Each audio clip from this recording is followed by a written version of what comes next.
2025 is all about being disciplined and intentional while still giving ourselves a little bit of grace. By the time you're watching this video, we are already well into 2025, and most, if not all of you, have already taken the time to reflect, create your goals, do your vision boards, rebrand your life. You've probably done all of that. But if you're like me and January 1st being on a Wednesday really threw you off, or you've had a really hard start to the year, maybe you're just resetting and prepping now, that's okay. This video is gonna be for you. Part of the reason that this video is so late and you guys are seeing it well after January 1st is because unfortunately on January 29th, Nick and I were traveling home from the holidays. We had Lonnie in the car and we were hit and we're in a car accident. Thank God that we're okay. We have no serious injuries. So unfortunately, we went into 2025 in a little bit of chaos, a little bit of a mess, but I'm giving myself grace and I'm recognizing that I can't change the past and I have to move on from what happened. Just know that the end of 2024 was just chaos, a hot mess. Although Nick and I were in a car accident and it created a whole heap of new challenges, as the week went on, we were able to clean the house up a little bit, reset, get everything in order so that we could start to feel like we're entering 2025 with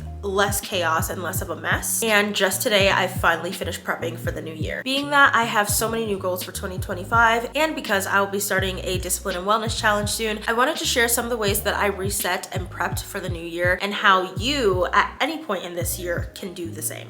The first thing that I did, and I truly believe that anybody should be doing at this point, is recognizing that even though January 1st is long gone, you can always choose to start now. There's a saying that goes, whatever you're not changing, you're choosing. I'm really taking that quote to heart this year, and I think that we all should take it as a sign to just start now and stop making excuses. January 1st does not have to be the day that you choose to get started on reaching your goals. Why do we do that to ourselves? Honestly, somebody needs to study the psychology of that, because I don't know why we do this to ourselves every single year. You can choose any day throughout the year to be your new year, but it's up to you to consciously make that decision and put in the work. For me, the car accident really screwed with my head because I wanted to hit the ground running on January 1st, and because it happened on the 29th of December and I had to spend the next few days recovering and getting over the soreness, I wasn't able to hit the ground running on January 1st, and I had to take a moment and recognize that that was okay. Obviously, after grieving and crying and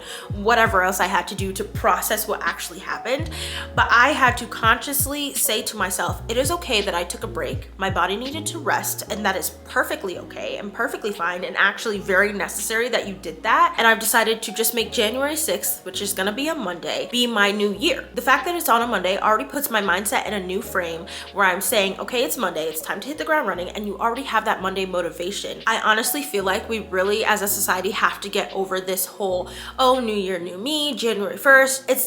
It's just another day, babes. Honestly, at any point in the year that you're watching this, you can choose to start today. Stop making excuses. Stop saying, oh, you'll go tomorrow. Stop saying, I'll wait till January 1st, and just do it. Make the conscious decision and then start putting in the effort today. The next step and the first physical thing I did was to clean my space and get my house in order. I don't know what it is, but I just cannot plan, prep, put myself in the right place in my mind in a dirty and disheveled home. There's something about cleaning and organizing and putting everything back into their place that psychologically shifts our mind, and it motivates us to actually do what we said we were gonna do in the first place. For me, you can tell when I'm not doing well mentally because there's a direct correlation between what my house looks like and how I feel in my mind. And so in my opinion, that first physical step we take in the new year should be to clean up, to organize, to get your place looking good. When your space around you looks good, you feel good. It's so important to me to take the time to clean your space, move your furniture, do whatever it is you have to do to put yourself on a blank slate and actually feel like a new person going into the new year. The next step I have for you guys is the obvious one. It's to reflect, it's to pray, and it's to set your new intentions or goals. Last year was so hard for so many people, and I know it was hard for me. And I honestly feel like we don't give ourselves enough grace when it comes to how challenging life can be sometimes.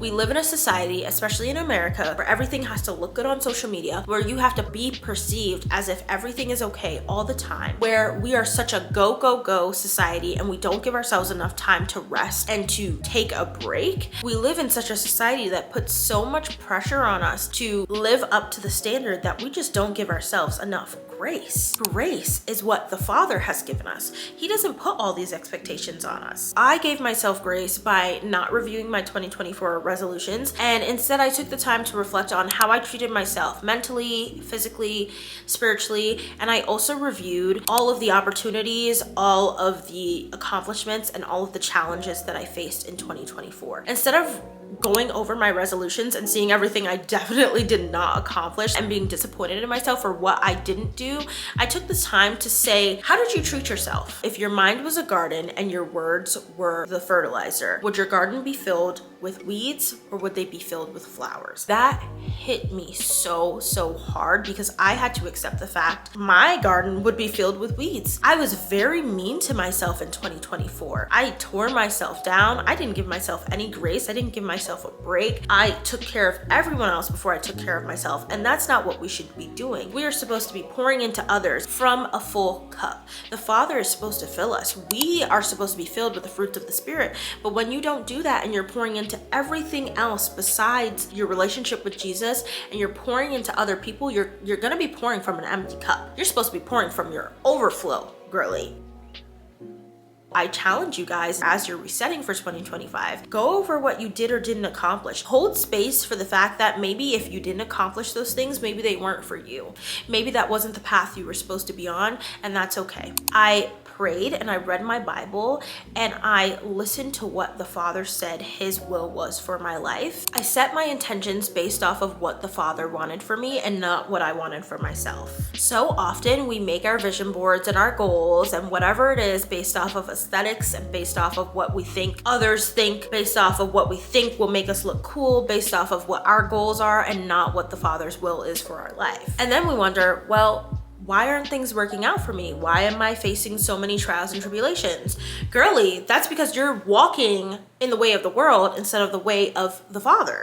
Like, babe, that's not the life God wanted for you. You put all these things on your vision board that have nothing to do with what He lined up for you. And then you want to wonder why you're going through so much hardship. That's not to say that even with what's in His will for your life, you won't face trials, but it's going to be a hell of a lot harder when you're doing what you want instead of what He wants for you. I chose to put Him first when I set my goals this year. Some of those goals include waking up at 5 a.m., being in the secret place and spending time with Him, not using as much profanity. In fact, I want to cut out profanity from my vocabulary, period. It includes reading the Bible daily, seeking the kingdom first in every single thing I do. That means in every aspect of my life, I'm praying, and I'm praying for wisdom and discernment and conviction. He also told me this is the year to focus on your gut health, heal your gut, and maintain that healthy balance. This is your year to stop running from fasting. Girlies, I've been running from fasting for like 2 years. God has been telling me to fast because I'm a big bag and I like food. Maybe He's saying it's an idol and I've been running from it. But this year, if I want to be intentional, if I want this to be a year of intention, I have to do it. And I'm not talking about fast of like social media and whatever. I'm talking biblical fast. You need to give up food. You need to give up water. He needs to be your bread. He is the bread of life. I don't know who I'm speaking to, but I'm getting a feeling from the Holy Spirit. I'm speaking to somebody out there. Food is your idol and you need to give it up. He's calling you to it. Other things He's calling me to do this year, other intentions include eating foods as close to their original form as possible, practicing daily gratitude. I'm also hearing daily body movement. Why aren't you able to do that? Because you're being lazy. Exit that lazy girl era. I'm also hearing meal prep and juice. You're always complaining about how you're not eating healthy, but you're not preparing in advance in order to eat healthy.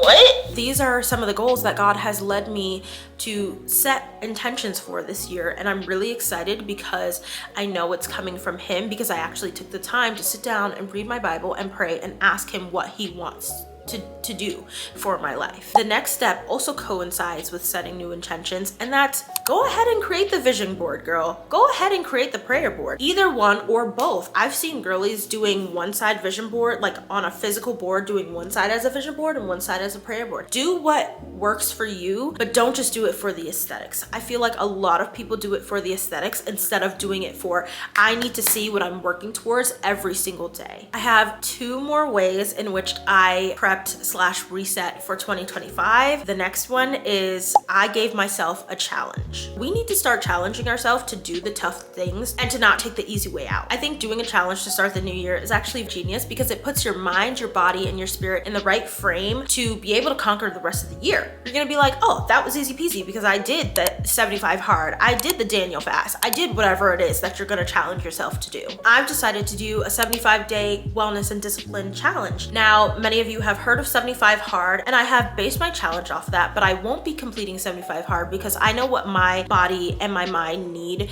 to build habits and to become disciplined and to lose weight. And I feel like straining it, especially after the car accident, just isn't the right thing. It isn't gonna make me feel good. It's gonna make me exhausted all the time. I also don't wanna call it 75 hard because it would be a disservice to everybody else who did 75 hard, went through the challenge, did every single thing without modifying. So just wanted to put that out there. I've challenged myself to a 75-day wellness and discipline challenge because I know that's something I can do. And I feel like starting my year off with doing a challenge really puts me in the frame where I'm like, girly, I'm Wonder Woman. I can do anything I put my mind to. That's what you want to do. That's how you want to start your year. And the last step that I have for resetting, prepping for 2025 really does go along with making a challenge for yourself. And that is prepare for the challenge. Prepare for the unknown. There's the saying, if you fail to plan, you plan to fail. That is exactly what this next step is trying to avoid. For my 75-day wellness and discipline challenge, I've already meal prepped, I've already juice prepped, I've already put up all the sticky notes of all 75 days so that I can track it. I've prepared my planner.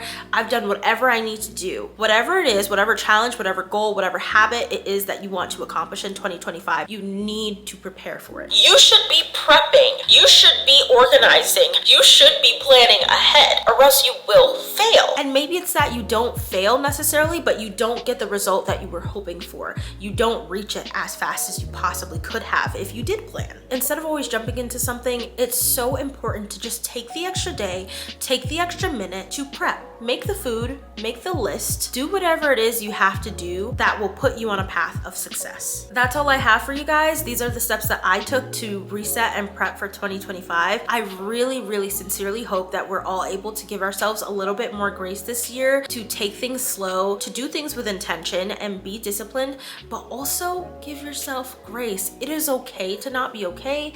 It is okay to take a rest day. It is okay to have a cheat meal. It is okay to mess up. It is okay to be thrust into the unknown and just be living, just trying to survive. Be open to whatever God has planned for you this year. He may put you on a completely different path that you had absolutely no idea you were gonna end up on. I hope that you guys enjoyed the video. I hope that it motivated you to become the best version of yourself this year, to prep to become the best version of yourself this year. And if you've made it this far in the video, go ahead and comment one of your 2025 goals. And I'll see you guys in the next videos where you'll be following along with my 75-day wellness and discipline challenge. I love you guys. Have a great start to your new year. Mwah.